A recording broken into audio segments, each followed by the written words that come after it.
Welcome back for the third part of One Man's Faith. We're still looking at a blood covenant, and we just talked about Abram, and God made a covenant with Abram. Now, we have Abraham, Isaac, and then we have Jacob and his sons. Okay? And his sons ended up in Egypt because of Joseph. They sold. Joseph ended up in Egypt. There was a famine. His brothers and father came down to Egypt, stayed with Joseph, okay? But Pharaoh's changed. They stayed 400 years and they became slaves. And then God called Moses, said, "Go, I want you to bring my people out." And in chapter 6 of Exodus, it said, God spoke further to Moses and said to him, "I am the Lord, and I appeared to Abraham, Isaac, and Jacob as God Almighty, El Shaddai. But by my name, Lord," which is the word Yahweh, it's a very special word, "I did not make myself known to them. I also established my covenant with them to give them the land of Canaan." He's talking about Abraham, Isaac, and Jacob, okay? This is 400 years later. God, you see, it's everlasting. God still remembers the covenant he made. And he says, that I gave them the land of Canaan, the land in which they sojourned. Further, I have heard the groanings because of the Egyptians are holding them in bondage, and I have remembered my covenant. Say therefore to the sons of Israel, I am the Lord, and I will bring you out from under the burden of the Egyptians. This is chapter 6, verse 6. And I will deliver you from their bondage. I will also redeem you with an outstretched arm and with mighty judgments. By redeem, he means buy them back. Then I will make you for my people. I will take you for my people, and I will be your God, who brought you out from under the burden of the Egyptians. I will bring you to the land which I swore to Abraham, Isaac, and Jacob, and I will give it to you for possession. I am the Lord. And so God brings them out, and he sets up his covenant with them, which included the 10 Commandments. Okay?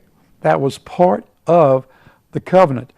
And in this case, instead of all the people walking through, they killed the animals, sacrificed them, and then Moses sprinkled the blood over them.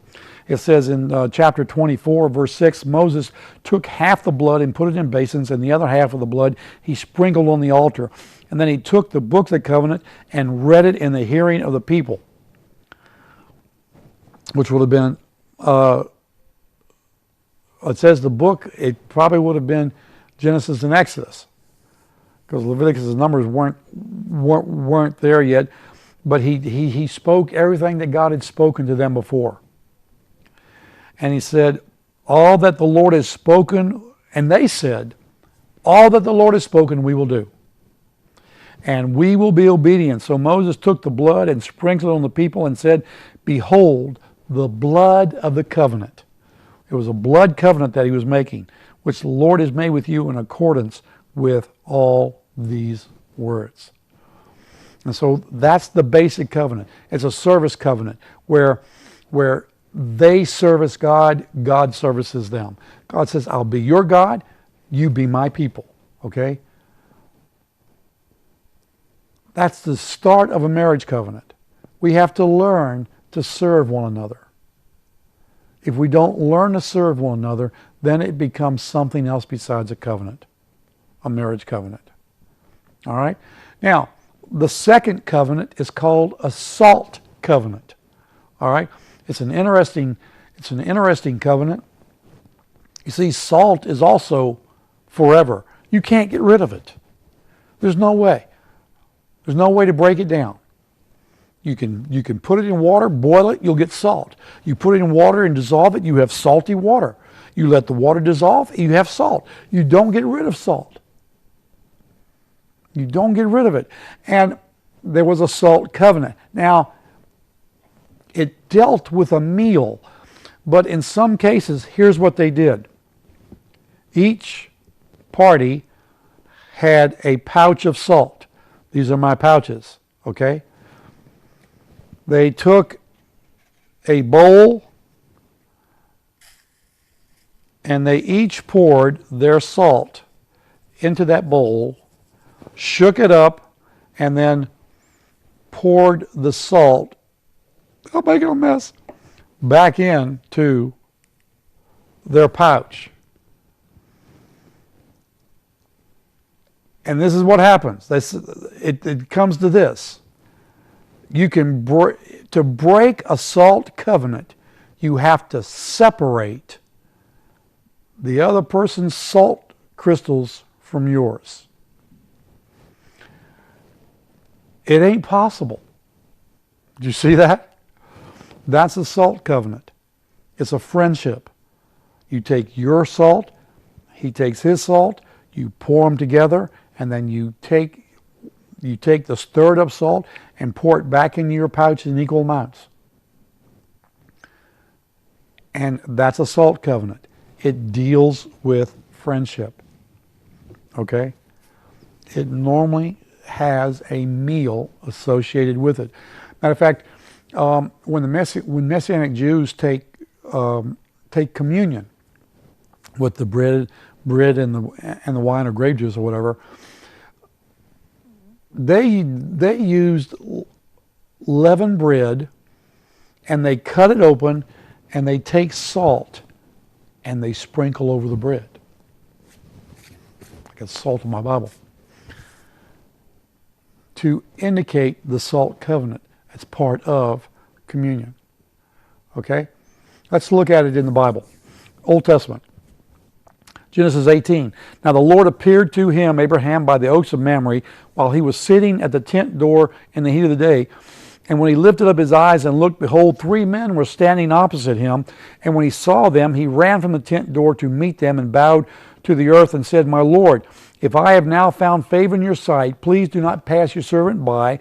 Please let a little water be brought and wash your feet and rest yourselves under the tree. And as we know, if you know the story, well, I'll just read a little bit more. And he went and,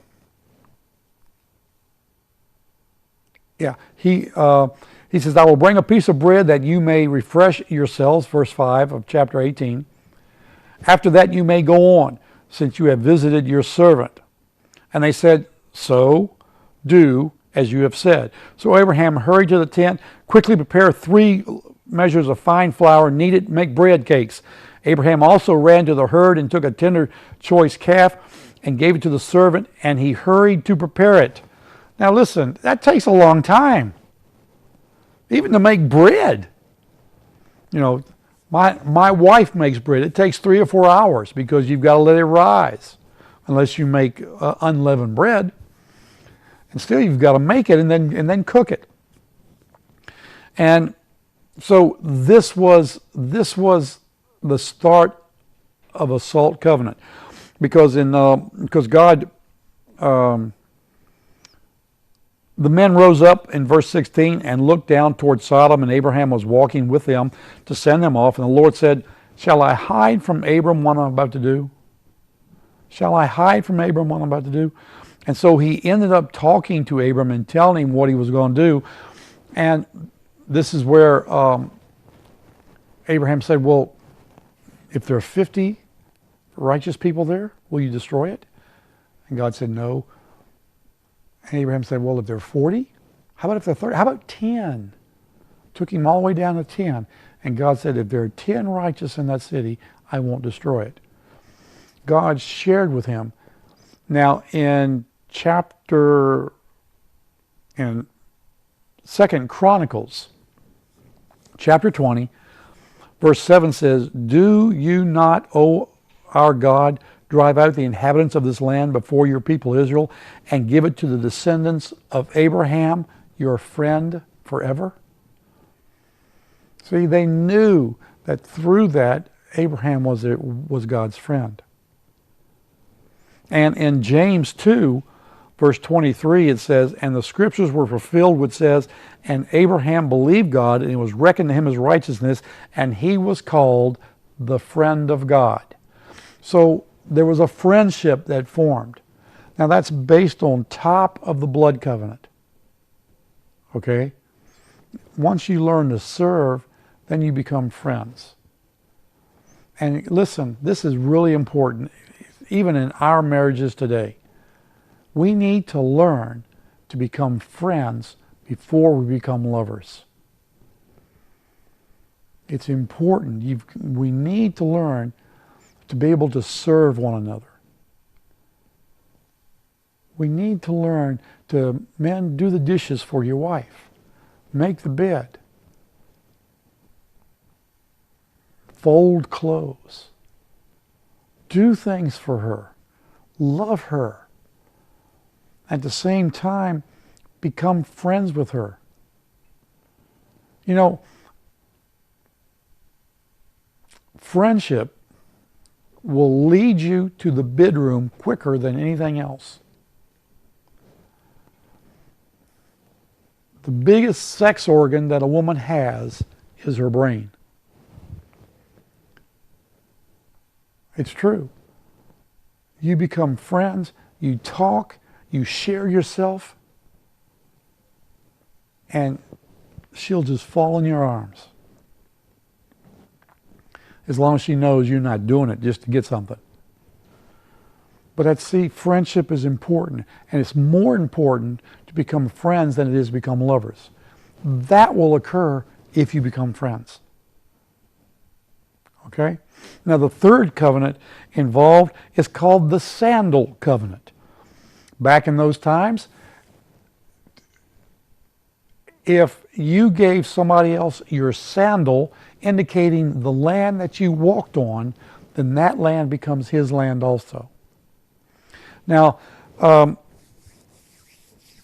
of the interesting things is that in the ancient Hebrew time, they would take their worn out sandals and put them at the corners of their property, indicating that that's theirs. Now, a really good example of this is Ruth. And